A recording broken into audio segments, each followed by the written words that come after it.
Kita lihat terkait dengan aturan TKDN ini kan sebetulnya direspon cukup positif ya oleh para pelaku industri. Tapi saya ingin mendapat pandangan dari Anda. Seperti apa sih Anda merespon kebijakan TKDN ini dan juga sejauh mana implementasinya di perusahaan Anda?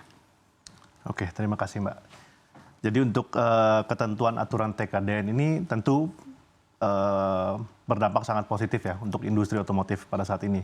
Namun secara kalau diukur seberapa besarnya, mungkin pada saat ini dampaknya belum terlalu besar. Karena memang pasar EV sendiri di Indonesia masih belum terlalu besar sebetulnya dibandingkan dengan yang pasar otomotif tradisional. Jadi kalau ditanya seberapa besar duriannya, mungkin memang durian, tapi belum besar duriannya masih baby. Oke. Tapi peningkatan dampaknya sendiri seperti apa Pak? Apakah memang peningkatannya cukup stabil atau justru ternyata stagnan? Peningkatannya tetap ada, jadi untuk industri seperti kami sebagai komponen, kami terus mendapatkan inquiry atau project-project development baru untuk parts-parts EV. Namun itu bertahap, tidak bisa menjadi suatu impact yang besar secara langsung ya. Jadi memakan waktu. Oke, itu dibutuhkan waktu berapa lama ketika misalkan diimplementasikan TKDN sehingga juga bisa pertumbuhannya eksponensial? Mungkin akan lebih eksponensial ketika nanti pabrikan-pabrikan yang besar, contoh beberapa yang kita sudah dengar di berita BYD atau roda 2 pun Yadea atau Sunra, itu mereka sudah establish pabrikannya. Pada saat itulah akan lebih bertumbuh secara eksponensial. Sejauh mana sih demand khususnya terkait dengan komponen-komponen auto part dari segi industri otomotif listrik tanah air, utamanya dari produsen-produsen global?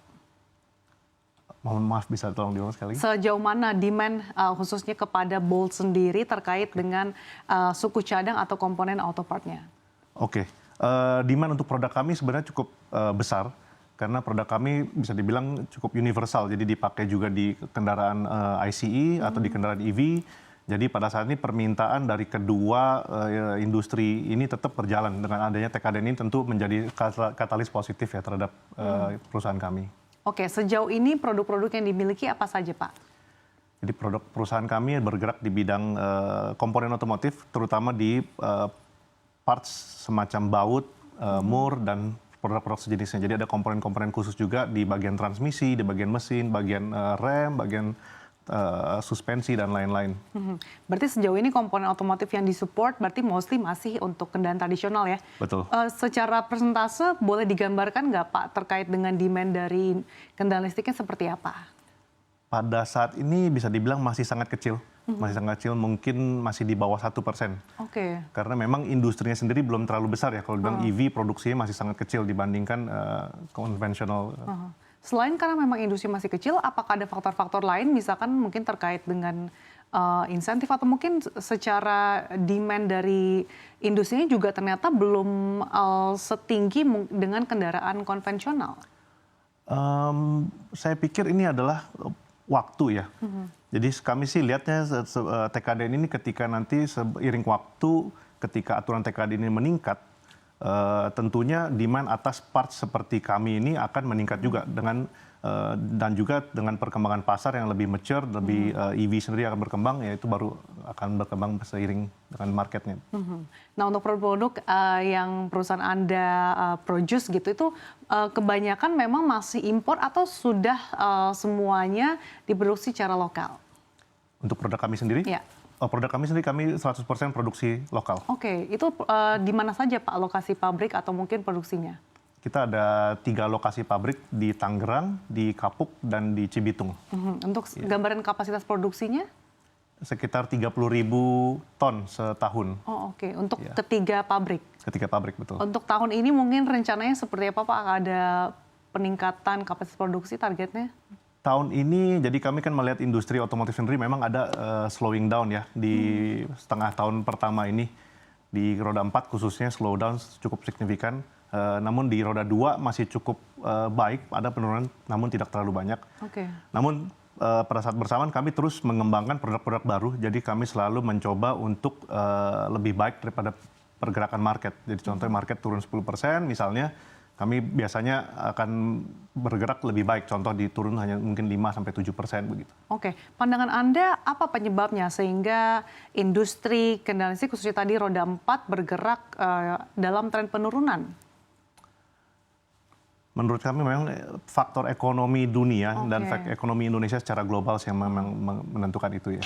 Oke, jadi memang faktor ekonomi secara makro juga ini juga cukup mempengaruhi industri kendaraan listrik secara keseluruhan baik roda 4 maupun roda 2. Tapi meskipun Betul. itu roda 2 penurunannya tidak sedalam dengan roda 4 ya Pak ya? Betul.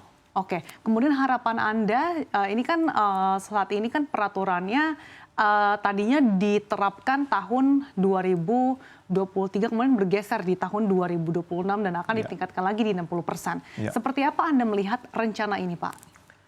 Rencana ini memang untuk pemain di industri komponen seperti kami news yang kurang baik ya.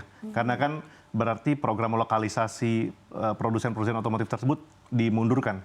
Oke. Ya, namun kami melihatnya sebagai positif. Dari sisi positifnya adalah industri ini mengundang banyaknya pemain-pemain EV yang baru untuk masuk ke Indonesia. Yang untuk bisa kami harapkan sih marketnya sendiri jadi bisa turut berkembang ya dengan adanya availability produk yang lebih banyak pada saat ini. Oke, tapi untuk saat ini seperti apa sih gambaran persaingan industri komponen otomotif tanah air, Pak Antoni? Industri komponen tanah air pada saat ini masih didominasi berhulunya ke pemain-pemain model Jepang, merek Jepang ya. Oke. Karena tentu kan memang Indonesia didominasi oleh Toyota, Honda dan lain-lain. Jadi memang masih mengarah ke sana semua. Jadi kami melihat ini bahwa industri yang baru ini EV dengan pemain China yang begitu banyak masuk sebagai suatu opportunity pengembangan ke depannya sih yang memang cukup menarik buat kami sih pada saat ini. Ada celah peluang yang bisa digarap. Nah, upayanya apa saja Pak yang akan dilakukan untuk bisa menggrab market ini dan juga meningkatkan kinerjanya? Oke, jadi kami terus tentu dalam perusahaan kami terus mengembangkan diri ya. Jadi kami terus mengembangkan dari sisi SDM, dari sisi teknologi dan juga yang kami sebut di industri otomotif adalah continuous improvement. Jadi kami selalu berupaya untuk mencapai efisiensi yang lebih tinggi supaya kami bisa bersaing dari sisi kualitas dan juga dari sisi harga.